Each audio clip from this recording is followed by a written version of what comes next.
விஜய் மேல எந்த தப்பும் கிடையாது, நடக்கிற பிரச்சனைக்கு பசுபதி தான் காரணம் அப்படின்னு சொல்லி சீக்கிரமே தெரிய வரணும் அப்படின்னு யாரெல்லாம் நினைக்கிறீங்களோ அவங்களாம் வீடியோ கலெக்ட் பண்ணிக்கோங்க. ஆமாங்க, உண்மை சொல்லணும் அப்படின்னா இந்த விஷயத்துல முழுக்க முழுக்க பசுபதியோட சதி வலையில நம்ம விஜய் வீழ்ந்திருக்காரு அப்படின்னு தான் சொல்லியாகணும். சீக்கிரமே அவன் மாட்டணும் அப்படின்றது தான் நம்மளோட ஆசை. சரிங்க, இன்னைக்கு எபிசோட்ல எதோட ஆரம்பிக்கிறாங்க அப்படின்னா விஜய் தன்னோட அசிஸ்டன்ட்டுக்கு ஃபோன் பண்ணி பசுபதி அங்க வந்தானா அப்படின்ற மாதிரி கேட்கிறாரு. எங்க அப்படின்னு பாத்தீங்கன்னா ஹாஸ்பிட்டலுக்கு. வெண்ணிலாவை ஒரு ஆஸ்பத்திரியில அட்மிட் பண்ணிருக்காங்க. அந்த ஆஸ்பத்திரியில விஜய் அவரோட அசிஸ்டன்ட் ஒருத்தரை போட்டு வச்சிருக்காரு. ஏன்னா பசுபதி இந்த பக்கம் வந்தானா அவனை பிடிச்சு வச்சு விசாரிச்சு என்ன சம்பவம் நடந்தது அப்படின்றத சொல்லிடணும் அப்படின்னு சொல்லி ஒரு பெரிய பிளான் போட்டு வச்சிருக்காரு. ஆனா அவன் முன்ன பின்ன வந்துட்டு போற மாதிரியே அட்ரஸே கிடையாது. ஏன்னா அவனு பாத்தீங்கன்னா தெளிவா இருக்கான், நம்ம வந்தா கண்டுபிடிச்சிருவாங்க அப்படின்னு சொல்லிட்டு அவன் தெளிவா காய் நகர்த்திக்கிட்டு இருக்கான். அப்போ அவருக்கு இந்த முறை ஏமாற்றம் தான் கிடைக்குது. ஏன்னா பசுபதி வரல அப்படின்ற மாதிரி அவரோட அசிஸ்டன்ட் சொல்லிடுறாரு. விஜய் இதுக்கப்புறம் என்னடா செய்யறது, இப்ப வர்றானா வரலையா என்னதான் பண்றது அப்படின்னு சொல்லி ரொம்ப குழப்பத்துல இருக்காரு. அப்ப காவேரி கிட்ட நடந்த விஷயத்த சொல்றாரு. என்ன காவேரி, பசுபதி அந்த பக்கம் போலையாம்ல, ஆனா இப்ப எங்க இருக்கிறான் என்ன பண்ணிக்கிட்டு இருக்கான் அப்படின்னு சொல்லி எதுவுமே தெரியல. நம்ம எவ்வளவு சீக்கிரம் கண்டுபிடிக்கிறோமோ அவ்வளவு சீக்கிரம் தான் நம்ம வெளியே சுதந்திரமா சுத்த முடியும் அப்படின்ற மாதிரி விஜய் சொல்ல, அப்ப காவேரி என்ன சொல்றாங்க அப்படின்னா, சார் முதல்ல குணமாகிற வழியை பாருங்க, குணமானாதான் அடுத்த விஷயம் பண்ண முடியும், சோ முதல்ல சரியாகும், மிச்ச விஷயங்கள் நம்ம அப்புறம் பார்ப்போம் அப்படின்ற மாதிரி சொல்றாங்க. ஆனாலும் விஜயால் அதை ஏத்துக்க முடியல. இல்ல காவேரி, முதல்ல அவனை நம்ம பிடிக்கணும், பிடிச்சிட்டு தான் அடுத்த வேலையை பார்க்கணும் அப்படின்ற மாதிரி சொல்றாரு.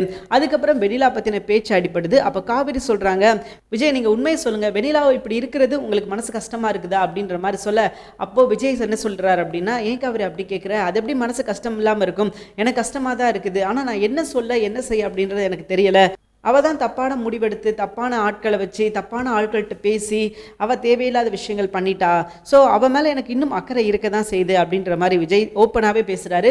காவேரியும் அந்த விஷயத்தை தான் எதிர்பார்க்குறாங்க. ஸோ இப்போது உண்மையிலே அவள் கண் முழிச்சா அப்படின்னா என்ன தான் சொல்லுவாளா, இல்லை அப்படின்னா பசுபதி தான் இந்த விஷயத்துக்கு காரணம் அப்படின்னு சொல்லுவாளா அப்படின்ற மாதிரி தான் விஜய் இப்போ யோசிச்சுக்கிட்டு இருக்காரு. ஏன்னா வெண்ணிலா எவ்வளோ சீக்கிரம் குணமாகி வர்றாங்களோ அவ்வளோ சீக்கிரம் தான் எல்லா விஷயமும் நடக்கும், இல்லைனா அது நிச்சயமாக சிக்கல் தான், விஜய்க்கு தான் முதல்ல பெரிய சிக்கல்.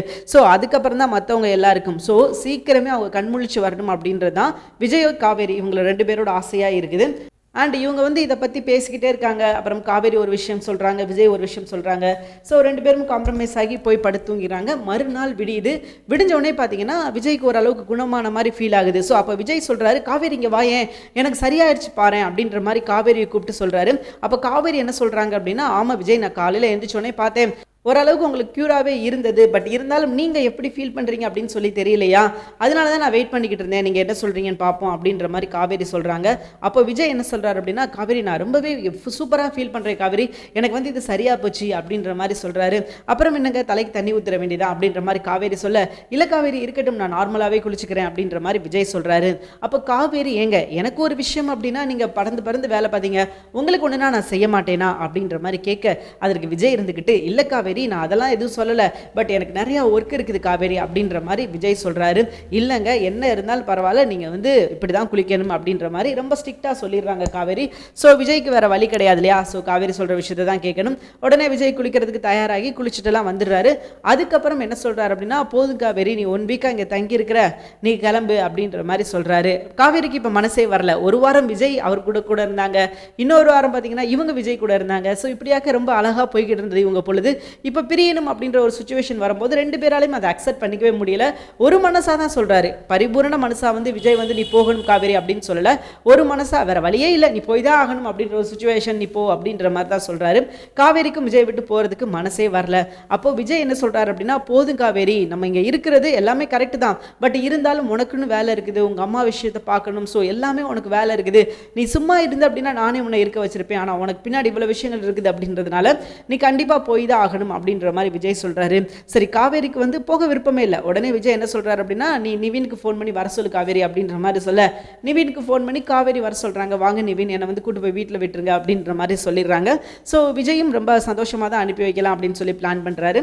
இப்போ யமுனா கேரக்டர் இப்போ தான் புதுசாக ஒருத்தர் பொண்ணை போட்டிருக்காங்க. ஏற்கனவே இருந்தவங்க என்ன ரீசன்னால வரல அப்படின்னு சொல்லி தெரியல, இப்போ புதுசாக ஒரு கேரக்டர் போட்டிருக்காங்க, அவங்க தான் காட்டுறாங்க. ஸோ பார்த்து நமக்கே ஷாக்காக இருந்தது, என்னடா இது புதுசாக யமுனாவை காட்டுறாங்களே அப்படின்னு சொல்லிட்டு. அப்போ யமுனா வர்றாங்க. இவர் வந்து ஃபோன் பேசுறத மட்டும் அவங்க பார்த்துக்கிட்டு இருக்காங்க.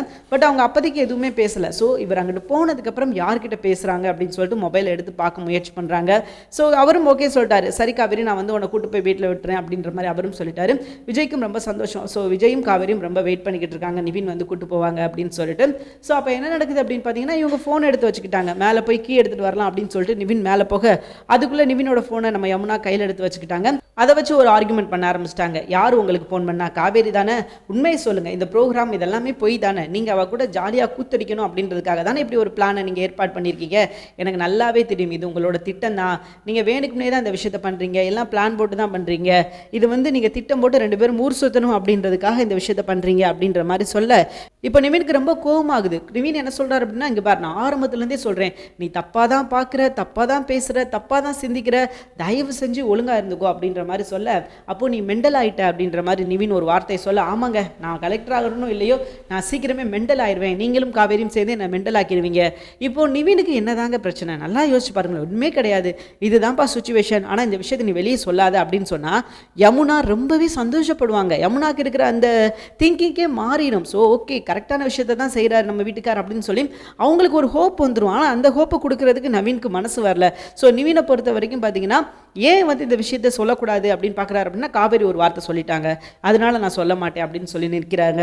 ஸோ காவேரியால் இவங்க குடும்பத்துக்குள்ளே ப்ராப்ளம் வந்துக்கிட்டு இருக்கு, தேவையில்லாமல் அவங்க சண்டை போட்டுக்கிட்டு இருக்காங்க அப்படின்றது நிவினுக்கு நல்லாவே தெரிஞ்சும் அவர் என்ன பண்ணுறாரு அப்படின்னா, தப்பான முடிவு எடுக்கிறாரு. யமுனா கிட்ட உண்மையை சொல்லணும். யமுனா, இதுதான் யமுனா சுச்சுவேஷன், காவேரி இப்படி ஒரு சுச்சுவேஷனில் தான் இருக்கா, நான் அவளுக்கு தான் ஹெல்ப் பண்ணிக்கிட்டு இருக்கேன், நீ முடிஞ்சால் உன்னால் கொஞ்சம் ஹெல்ப் பண்ணு அப்படின்னு சொல்லி சொன்னால் நிச்சயமாக யமுனா செய்ய தான் செய்வாங்க. ஏன்னா அவங்களுக்கு அவங்க வாழ்க்கை வந்து எந்த பிரச்சனையும் இல்லாமல் ஸ்மூத்தாக போகணும் அப்படின்னு சொல்லி இப்போ ஆசைப்படுறாங்கன்னு வச்சுக்கோங்களேன். ஸோ அதனால் நிச்சயமாக இந்த விஷயத்தில் காவேரிக்காக அவங்க என்ன வேணால் செய்கிறதுக்கும் அவங்க துணிவாங்க. ஆனால் அதை விட்டுட்டு அவங்ககிட்ட இருந்து மறைக்க மறைக்க மறைக்க மறைக்க அது ஒட்டுமொத்தமாக இவங்களுக்கு தான் பிரச்சனையாகும். இவங்களுக்குள்ள ஒரு ஒற்றுமை இருக்காது. இவங்களுக்குள்ள இப்போ தேவையில்லாமல் சண்டை சச்சரவுகள் வந்துக்கிட்டே இருக்கும். ஸோ பார்க்கலாம் இவங்களுக்குள்ள என்ன நடக்குது அப்படின்னு சொல்லிட்டு. இப்போ நம்ம நிவின் கிளம்பிட்டார். ஓகே, நான் போயிட்டு வரேன் அப்படின்னு சொல்லிட்டு ஃபோனை வாங்கிட்டு அவர் பாட்டு கிளம்பிட்டாரு. அங்கே பார்த்தீங்கன்னா விஜய் காவேரி 2 பேரும் உட்காந்து பேசிக்கிட்டு இருக்காங்க. அப்போ நிவின் வந்தோடனே நிவின் வந்து உட்கார வச்சு பேசுகிறாங்க. வாங்க நிவின், எப்படி இருக்கீங்க, நல்லா இருக்கீங்களா, சாப்பிட்டீங்களா அப்படின்ற மாதிரி நலம் விசாரிக்கிறாங்க. ஸோ நலம் விசாரிச்சுட்டு நடந்த விஷயத்த சொல்கிறாங்க. அந்த விஜய் கேட்குறாரு, என்ன நிவின், பசுபதி எங்கே இருப்பான் அப்படின்ற மாதிரி ஏதாவது டீட்டெயில்ஸ் தெரிஞ்சிச்சா அப்படின்ற மாதிரி கேட்குறாரு. அதற்கு நிவின் சொல்கிறாரு, இல்லை விஜய், இப்போதைக்கு எதுவுமே தெரியல, பட் எனக்கும் தெரிஞ்ச விஷயங்களை வச்சு நான் ஏதாவது கேதர் பண்ண முடியுமான்னு தான் பார்த்துக்கிட்டு இருக்கேன் அப்படின்ற மாதிரி சொல்கிறாரு. அப்போது விஜய் சொல்கிறாரு, உங்கள் அம்மாவை வச்சு எதுவும் பண்ண முடியுமா அப்படின்ற மாதிரி கேட்குறாரு.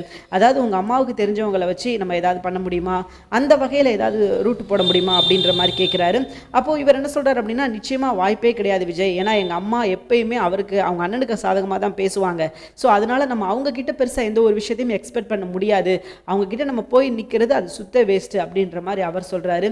இப்போது இதுக்கு என்ன செய்யலை, இதுக்கு என்ன சொல்யூஷன் அப்படின்னு சொல்லியே தெரியலை. ஏன்னா பசுபதியை சீக்கிரமே பிடிக்கணும், எவ்வளோ சீக்கிரம் பிடிக்கிறாங்களோ அவ்வளோ சீக்கிரம் இவங்களுக்கு தான் நல்லது. இல்லை அப்படின்னா அவனோட ஆட்டம் வந்து நாளுக்கு நாள் அதிகமாயிரும், பிரச்சனைக்கு மேலே பிரச்சனை கொடுத்துக்கிட்டே இருப்பான், அப்புறம் இவங்களால எதுவுமே பண்ண முடியாது அப்படின்ற ஒரு சுச்சுவேஷன் வந்துடும். ஏன்னா எல்லாமே கை மீறி போயிடும் அப்படின்றது இவங்களுக்கு நல்லாவே தெரியும். ஸோ அதனால தான் பயப்படுறாங்க. இந்த மாதிரி விஷயங்கள் எதுவுமே நடந்துடக்கூடாது, எல்லாமே கரெக்டாக இருக்கணும். ஏன் பயப்படுறாங்க அப்படின்னா, எங்கேயாவது ஒரு சின்ன தப்பு நடந்தாலும் அதை தனக்கு சாதகமாக பயன்படுத்திக்கிறோம் பசுபதி, அதை வச்சு எப்படி பிரச்சனை பண்ணலாம், அதை எப்படி ஒரு பெரிய பிரச்சனையாக்கலாம் அப்படின்னு சொல்லிட்டு அந்த மாதிரி ஒரு ரூட்டு போட்டு தலைவர் வந்து வேலை பார்க்க ஆரம்பிச்சிருவார். அப்படின்றதுனால தான் விஜய் ரொம்பவே பயப்படுறாரு. கடைசியாக ஒரு வழியாக காவேரியை கூட்டு போகிறதுக்கு காவேரி சம்மதிச்சிட்டாங்க. விஜய்க்கு ரொம்ப பரிபூர்ண சம்பந்தம் தான். அண்ட் இது போக அடுத்தவங்க என்ன பண்ண போகிறாங்க அப்படின்னா, எவ்வளோ சீக்கிரம் முடியுமோ அவ்வளோ சீக்கிரம் இந்த பிரச்சனைக்கு ஒரு முடிவு கட்டணும் அப்படின்னு சொல்லி முடிவெடுத்திருக்காங்க. பாப்போம் இதை எப்படி கண்டுபிடிக்கிறாங்க, இந்த பிரச்சனையை வச்சு எப்படி ஒரு சொல்யூஷன் தேட போகிறாங்க. ஏன்னா இப்போ வரைக்கும் பார்த்தீங்கன்னா இந்த பிரச்சனைக்கு ஒரு சொல்யூஷனே இல்லாமல் போய்கிட்டு இருக்குது. ஸோ சீக்கிரமே பசுபதியை சிக்கினா மட்டும்தான் அந்த விஷயம் நடக்கும். இல்லை அப்படின்னா யமுனா கண்முழிச்சு உண்மை என்ன அப்படின்றத போலீஸ்கிட்ட சொல்லணும். இந்த ஏதாவது ஒரு விஷயம் நடந்தால் மட்டும்தான் விஜய்க்கு கொஞ்சம் சொல்யூஷன் கிடைக்கும். பார்க்கலாம் என்ன நடக்க போகுது அப்படின்னு சொல்லிட்டு. தேங்க்யூ ஃபார் வாட்சிங். நிச்சயமாக இந்த வீடியோ உங்களுக்கு பிடிச்சிருக்கும் அப்படின்னு சொல்லி நான் நம்புறேன். இந்த வீடியோ உங்களுக்கு பிடிச்சிருந்துச்சுன்னா மறக்காம லைக் பண்ணிக்கோங்க. நம்ம சேனலை நீங்கள் சப்ஸ்கிரைப் பண்ணாமல் இருந்தீங்கன்னா உடனே சப்ஸ்கிரைப் பண்ணிக்கோங்க. தேங்க்யூ ஃபார் வாட்சிங்.